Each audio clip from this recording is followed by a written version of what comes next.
Welcome to our channel. Hello friends आम YouTube channel को आपण को स्वागत।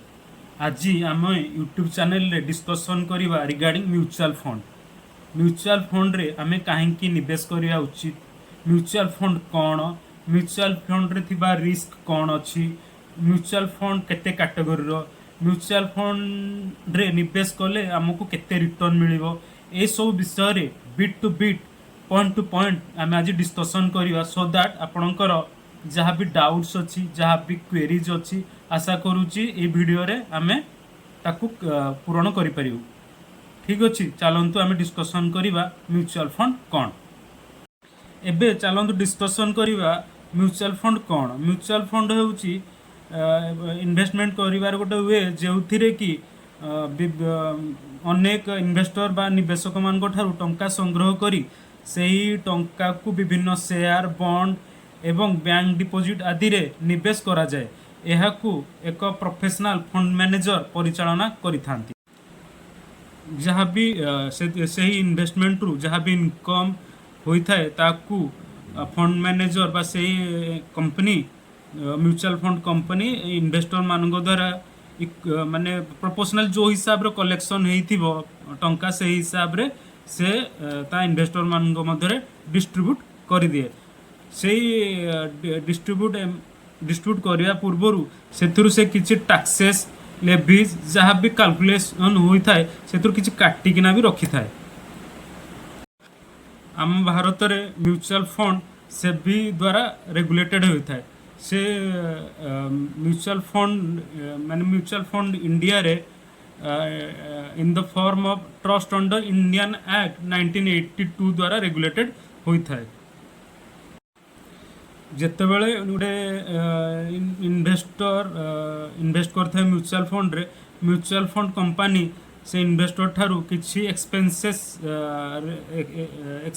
चार्ज करता है।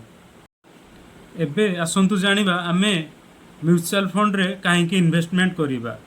म्यूचुअल फंड रे इन्वेस्टमेंट करिवार मुख्य कारण है कि बहुत सारा लोकंकर डिफरेंट गोल थाए किए पोस्ट रिटायरमेंट रो एक्सपेंसेस नवापाई का ये कर म्यूचुअल फंड इन्वेस्टमेंट करे किए मन पिलानकर पाठ पढ़ा पाई पिलानक बाहागर पाई कि भल घर तैयारी करिया पाई ये सब डिफरेंट गोल्स डिफरेंट लोकंकर थाए। तेणु ताकू फुलफिल करिया पाई लोक माने म्यूचुअल फंड रे इन्वेस्टमेंट करती। आ म्यूचुअल फंड रे लॉन्ग टर्म रे रिटर्न बहुत अधिका दे थाए अलग इन्वेस्टमेंट प्रोडक्ट अपेक्षा अलग सेविंग प्रोडक्ट अपेक्षा जमती आरडी हो कि फिक्स डिपोजिट हो जहाँ भी से सब सेविंग इक्विपमेंट हो अपेक्षा म्यूचुअल फंड अधिका रिटर्न लॉन्ग टर्म रे दे थाए। आ गोटे जिनस कौन म्यूचुअल फंड भेराइटी टाइप रो म्यूचुअल फंड थाए निजर रिस्क एपेटाइट निजर इन्वेस्टमेंट टाइम होराइजन को नहीं किना म्यूचुअल फंड भी से भाई थाए। तेणु आपण जो हिसाब रे इन्वेस्टमेंट करेंगे आपन को से हिसाब रे रिटर्न मध्य मिलिबो। एबे आसंतु जानिबा म्यूचुअल फंड रो category according to their asset class. Number 1 है इक्विटी फंड, नंबर 2 है डेब्ट फंड, नंबर 3 है हाइब्रिड फंड। इक्विटी फंड्स गुड़ा इन्वेस्टमेंट हुए बड़ बड़ लार्ज कंपनी रे जार मार्केट कैपिटलाइजेशन बहुत बड़ थाए वेल एस्टाब्लिश्ड कंपनी थाए जो थे कि स्टेडी इनकम आसबार संभावना थाए। स्मॉल कैप कंपनी गुड़ा स्मॉल कैप कंपनी रे इन्वेस्टमेंट हुए जमती फंड मैनेजर से हाई ग्रोथ स्मॉल कंपनी रे इन्वेस्टमेंट करती भल रिटर्न जनरेट करने। डेब्ट म्यूचुअल फंड गुड़ इन्वेस्टमेंट हुए बॉन्ड गुड़ाक से बॉन्ड गुड़ाक इन्वेस्टमेंट हुए कि स्टेडी इनकम आसो बोली जमीती कि गवर्नमेंट रो बॉन्ड थाए कॉर्पोरेट रो भी बॉन्ड रही थाए। नंबर 3 रे आमे कथा हैतिला हाइब्रिड फंड बोली। हाइब्रिड फंड गुड़ा बहुत इक्विटी और डेब्ट फंड रे मिक्स है कि इन्वेस्टमेंट हुए तो से कौन हुए ना इक्विटी रो भल रिटर्न भी थाए आउ जमीती कि डेब्ट फंड रे माने स्टेबल रिटर्न रो भी आमे आशा करि परिबा। तो बहुत जेतोले आमे मिक्स करी को तो डाइवर्सिफाई हो जाए बहुत रिटर्न माने रिस्क आउ स्टेबिलिटी दुटा को मैनेज करके फंड मैनेजर से इन्वेस्टमेंट करते। एबे आसतु जानिबा म्यूचुअल फंड केउ केउ इन्वेस्टर मानक पई बेस्ट। नंबर 1 है जदि जो इन्वेस्टर मानक पाखरे टाइम नाही कि नॉलेज नाही से माने किंतु शेयर मार्केट रे इन्वेस्टमेंट करिया पई चाहुचंदी ताले म्यूचुअल फंड होसी से मानक पई बेस्ट। और नंबर 2 जो माने नंबर 2 है जो माने चाहुचंदी तांको वेल्थ को ग्रो करिया पई बहुत बड़ करिया पई से पाखे ना टाइम अच्छी रिसर्च करने ना शेयर मार्केट विषय जाना तो से भी एटा गोटे बेस्ट कि से म्यूचुअल फंड रे इन्वेस्टमेंट करेंगे। आउ नंबर 3 है जो मैंने बहुत छोट अमाउंट रू स्टार्ट करने चाहूँ इन्वेस्टमेंट म्यूचुअल फंड हूँ समस्त बेस्ट। गोटे जिनस म्यूचुअल फंड रे इन्वेस्टमेंट कर बड़ एडवांटेज हूँ बहुत लो एक्सपेंसेस रे बहुत लो कॉस्ट रे एवं बहुत कम नॉलेज रे आपण शेयर मार्केट रे इन्वेस्टमेंट करि परिबे काहेकि ना ए म्यूचुअल फंड मैनेज होउची गोटे फंड मैनेजर द्वारा जे कि जा पाखे बहुत सारा एक्सपीरियंसेस अछि शेयर मार्केट रे एवं से गोटे qualified fund manager approved by SEBI. आमे समस्ते जानिजंती म्यूचुअल फंड होउची गोटे पॉपुलर इन्वेस्टमेंट ऑप्शन किंतु म्यूचुअल फंड संपूर्ण रिस्क फ्री नुहे। तेणु आज आम डिस्कसन करवा म्यूचुअल फंड रे कौन कौन रिस्क अच्छी एवं ताकू आमे केमिति कम करि परिबा एवं मैनेज करिकिना भलो वेल्थ क्रिएट करि परिबा। नंबर 1 रिस्क रहिला मार्केट रिस्क। मार्केट रिस्क कौन जेहेतु इक्विटी म्यूचुअल फंड गुड़िक आमर शेयर मार्केट रे इन्वेस्टमेंट हुए जिते बड़े आमर शेयर मार्केट रो वैल्यू कमी जाए तो से जो कंपनी रे इन्वेस्टमेंट हो से कंपनी गुड़ाक शेयर जदि कमीगला ताले म्यूचुअल फंड वैल्यू कमी जीव। तेणु यहाँ गोटे रिस्क है मात्र जिते मार्केट बढ़ो पुणी से म्यूचुअल फंड वैल्यू बढ़ी पुणी बढ़। नंबर 2 रिस्क रहा क्रेडिट रिस्क। क्रेडिट रिस्क कौन जिते कंपनी व गवर्नमेंट को आमे बॉन्ड माध्यम पैसा दे था कि से आमको फिक्स रेट ऑफ इंटरेस्ट पे करियो से कौन हुए बेले असुविधा कौन हुए गवर्नमेंट की कौन कंसर्न कॉर्पोरेट आउ पैसा रिटर्न करि पारेनी कौन कारण रिटर्न करि पारेनी तो सही फल कौन हुए इन्वेस्टर रो पैसा ता रिस्क को आसी जाए। एबे आमे आसंतु डिस्कशन करिवा number 3 risk interest risk. Interest risk कौन जिते बड़े माने इकोनॉमी रे इंटरेस्ट रेट बढ़ी जाए से म्यूचुअल फंड रे कौन हुए म्यूचुअल फंड जी रेट ऑफ इंटरेस्ट मिलवा कथा आज रिटर्न से रिटर्न टा कमी जाए से एगुड़ा मोस्टली डेब्ट म्यूचुअल फंड रे ही लागू हुए।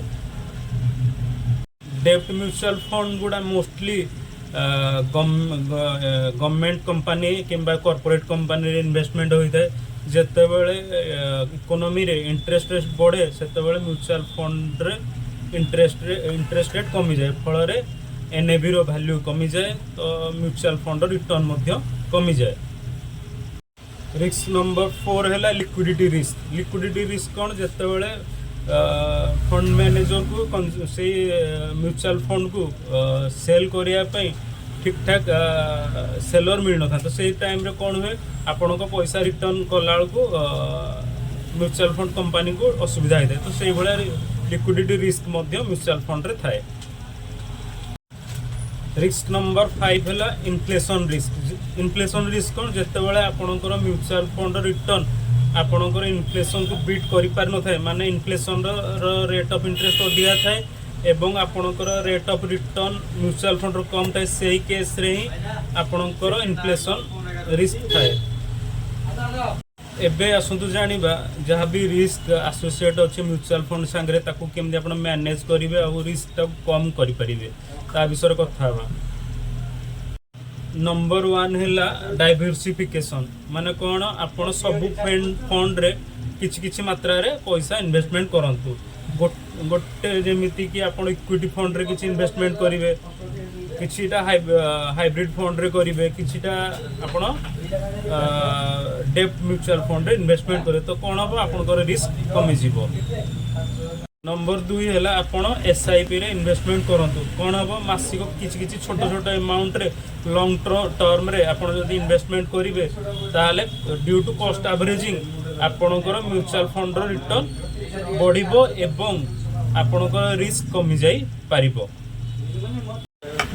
नंबर 3 रे हैला लॉन्ग टर्म रे इन्वेस्टमेंट करंतु मिनिमम आपण जत्ते बेले भी म्यूचुअल फंड रे इन्वेस्टमेंट करूचंती मिनिमम 5 to 7 इयर्स पाई का आपण इन्वेस्टमेंट करंतु फल रे कोन हबो आपण से जो मार्केट रो up and down long term रे मैनेज हे जिवो एवं आपणकर रिस्क मध्य कमी जिवो। नंबर 4 हैला आपणकर रिस्क अनुसार आपण म्यूचुअल फंड सिलेक्ट करंतु मानिकी चलतु आप लो रिस्क रे आपण चाहते बेसी रिस्क नेबे ना बोली तो सही केस रे कौन हम आपण डेब्ट म्यूचुअल फंड इन्वेस्टमेंट करें लिक्विड म्यूचुअल फंड रे इन्वेस्टमेंट करें जो थी कि बहुत मिनिमम रिस्क थाए बट रिटर्न भी सही हिसाब से कम थाए। चाहते आप मीडियम रिस्क नापी तो सही केस रे आप कौन करेंगे हाइब्रिड म्यूचुअल फंड रे इन्वेस्टमेंट करि परिबे एवं बैलेंस्ड म्यूचुअल फंड रे मध्य इन्वेस्टमेंट करि परिबे। जदि आपण हाई रिस्क नवा पई चाहुचंती तो सही केस रे कोन हबो प्योरली इक्विटी फंड रे ही आपण इन्वेस्टमेंट करिवे एवं आपण सबले चाहिबे कि दीर्घकालीन भितर बा लॉन्ग टर्म रे इन्वेस्टमेंट करिवे माने इन्वेस्टमेंट करिया को चेष्टा करिवे। आपणकर एज इनकम एवं गोल को लेकिना आपण आपणकर इन्वेस्टमेंट करंतु आपण से हिसाब रे रिस्क नियंतु। नंबर 6 हैला इमोशनल है कि कोनोसी कंपनी इन्वेस्टमेंट करंतुनी किंबा इन्वेस्टमेंट सेल करंतुनी मार्केट डाउन होबा अप होबा जो मार्केट गोटे कैरेक्टरिस्टिक सब बेले चेष्टा करंतु आपण लॉन्ग टर्म रे इन्वेस्टमेंट करिए माने इन्वेस्टमेंट करिया पई पैनिक है कि कोनोसी म्यूचुअल फंड आपण जदि अल्प समय ही रिटर्न दे पारनी तो पैनिक है कि ताको सेल करंतुनी किबा बंद करंतु नाही सब बेले चेष्टा करंतु लॉन्ग टर्म रे इन्वेस्टमेंट करिया पई बोली। एबे आसंतु जानिबा म्यूचुअल फंड रे कौन कौन रिटर्न सब मिली थाए केमिति रिटर्न मिली थाए कौन रिटर्न मिली थाए मनकर आपण म्यूचुअल फंड रे 10,000 टका इन्वेस्टमेंट कले तो कौन है से म्यूचुअल फंड 5 वर्ष पर 20,000 टका है तो आपणकर मूलधन एवं एबे जा करेंट वैल्यू रहा म्यूचुअल फंड 20,000 आप माइनस कले 10,000 टका आपणकर होची प्रॉफिट तो आपण से हिसाब रे ही आपण को रिटर्न आपण हिसाब करि परिबे। आ कोन रहला म्यूचुअल फंड रे हमको 3 प्रकार रिटर्न मिलता है गोटे हैला कोन कैपिटल गेन जेते बेले आपण म्यूचुअल फंड रे एनएवी बढ़ी थाए तो आपणकर म्यूचुअल फंड वैल्यू मध्य बढ़ी थाए एटा हैला नंबर 1 रिटर्न। नंबर 2 हैला डिविडेंड कोन हैला जो कंपनी रे आपण इन्वेस्टमेंट करथांती से कंपनी तार लाभांशर किछि अंश रिटर्न रे ता इन्वेस्टर मान को देथाय तो सेटा होची नंबर 2 आपणकर रिटर्न। नंबर 3 हैला कंपाउंडिंग जोड़ा कि म्यूचुअल फंड रे एसआईपी कैटेगरी लागू थाए कि इंटरेस्ट ऊपर इंटरेस्ट कैलकुलेशन होता है एवं कंपाउंडिंग रे आपणकर म्यूचुअल फंड रो वैल्यू बढ़ी थाए यही भाया 3टी कैटेगरी रो रिटर्न आपको म्यूचुअल फंड रे मिलता है। जदि आपण कोनोसी म्यूचुअल फंड रे इन्वेस्टमेंट करूचंती तो ताले प्रॉपर्ली ता विषय अनुसंधान करंतु ता विषय जानंतु तापर ही इन्वेस्टमेंट करंतु कोन नंबर 1 आपण कंपनी से स्पेसिफिक म्यूचुअल फंड कंपनी रो ट्रैक रिकॉर्ड चेक करंतु fund manager performance history check करंतु एवं केते केते रिस्क अछि ता विषय भी जानंतु तापर कोन एक्सपेंस रेशियो मध्य चेक करिकि ही आपण इन्वेस्टमेंट करंतु। आ गोटे कौन है आप सब बेले सेबी ही प्लाटफर्म रे ही जाकि चेक करंतु किंबा AMFI रो प्लाटफर्म में जाकि सही म्यूचुअल फंड विषय रे आपण चेक करिकि अनुसंधान करिकि तापर ही इन्वेस्टमेंट करंतु। एही वीडियो रे मु म्यूचुअल फंड रो बेसिक विषय रे आपन को बताया पई पूरा चेष्टा करिछि। आशा करूछि ए वीडियो रे आपन को किछिटा नॉलेज मिलिथिबो आउ म्यूचुअल फंड विषय अधिक रु अधिक आम जन आपको चेष्टा करूँ आपण को आहरी आकु म्यूचुअल फंड रिगार्डिंग आपण को सब जिनस बताइए चेष्टा करूँ। आशा करुच्ची भिडियोटी आपन को बहुत भल लगी जहाँ भी आपणकर व्यूज अच्छी आप कमेंट बॉक्स रे आपन निहाती जणाई पारिबे। तो सो दैट आम आहरी म्यूचुअल फंड रिगार्डिंग आपन को भल भल वीडियो देवाई चेष्टा करूँ। जदि यही वीडियोटी आपन को भल लगी तो आप निश्चय लाइक शेयर कमेंट निहाती करेंगे एवं आम से चैनल को सब्सक्राइब करेंगे। धन्यवाद।